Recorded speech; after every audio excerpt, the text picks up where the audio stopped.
Our first Patreon exclusive episode is live now.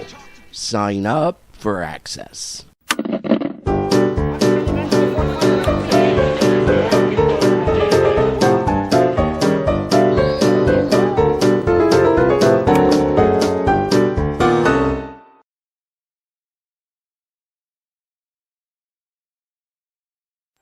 In the early to mid-1970s, the $6 Million Man was the jewel of ABC's primetime crown.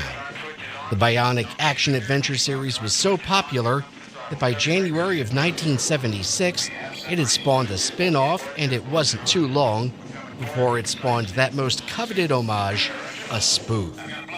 Prolific TV producer Leonard Stern, who was wrapping up a 5-season run with McMillan and Wife, looked at Bionic Mania, and it reminded him of one of his more successful projects.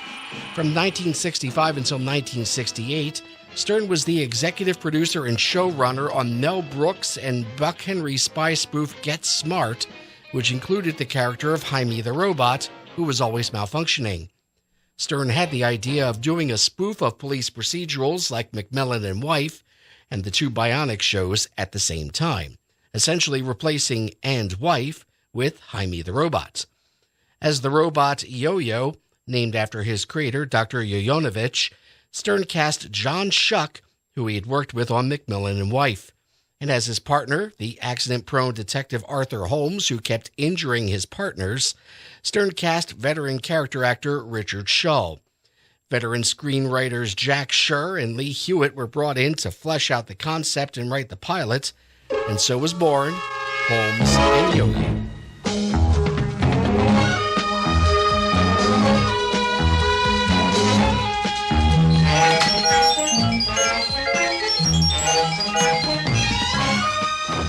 The pilot episode started out with a chase sequence that was a sort of homage to the opening of Get Smart, which Stern claimed to have had the idea for, playing up the buddy cop angle and downplaying Yo-Yo's status as a robot.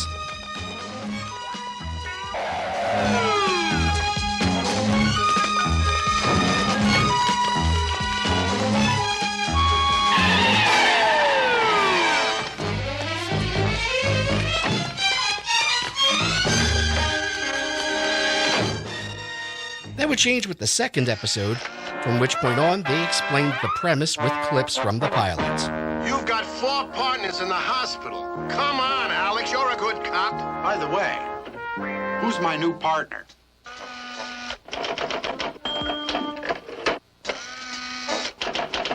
We call him Yo-Yo. He weighs 427 pounds. He's a completely mobile computer, specially programmed for police work. Is he indestructible? We think so. Send in Holmes.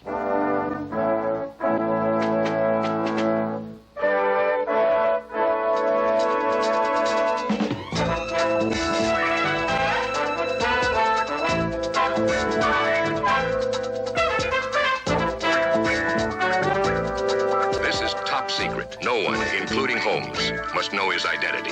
Alex, no, don't! You're not a person. You're not going to tell them? In my book, you got the makings of a good cop. That's what I put in my report. Please, make yourselves comfortable. Captain, your precinct has been selected to field test an experiment. We're going to give you a remarkable breakthrough in a new kind of law enforcement personnel. Good. How many men? One.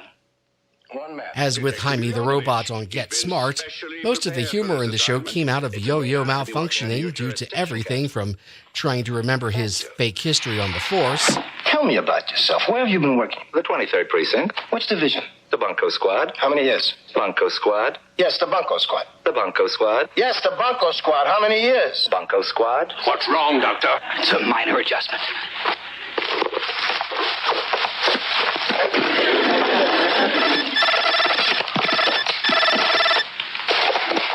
That was embarrassing. To TV and garage door remotes. Do you mind if we take a look in the garage?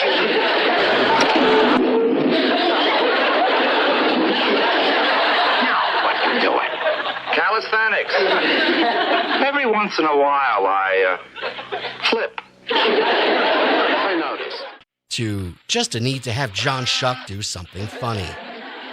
On paper, the show sounded like a possible hit, but only on paper. Half the time, Shull seemed to be doing a parody of Jack Webb on Dragnet, and the other half, he seemed to want to go so far over the top that he seemed to be trying too hard to be funny. Especially considering that, as far as the comic team dynamic went, Holmes was supposed to be the straight man. It's Donnie and Marie with Cindy Williams, the Osmond Brothers, Charlie Pride, Pinky Tuscadero, and the Pinkettes. On Holmes and Yoyo, Yo-Yo the robot goes undercover as a newlywed. Why don't you try blowing in my ear a little? Friday and Saturday night on ABC.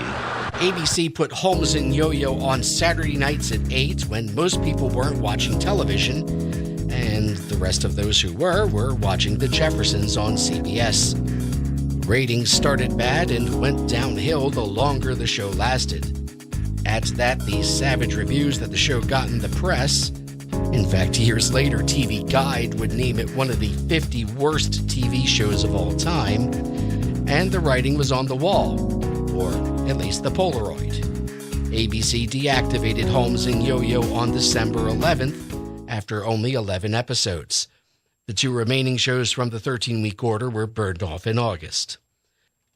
Richard Shull eventually found short-lived recurring roles on The Ropers and Heart to Heart, and his chops as a character actor kept him working in films and small parts on TV right up until his death in 1999. John Schuck also had a fairly varied career after Yo-Yo. He went on to play a billionaire, another cop, a Klingon, a Munster, another Klingon, a Minbari, a Cardassian, a whatever the hell this guy is, and finally, another cop. One thing he never played again, however, was a robot.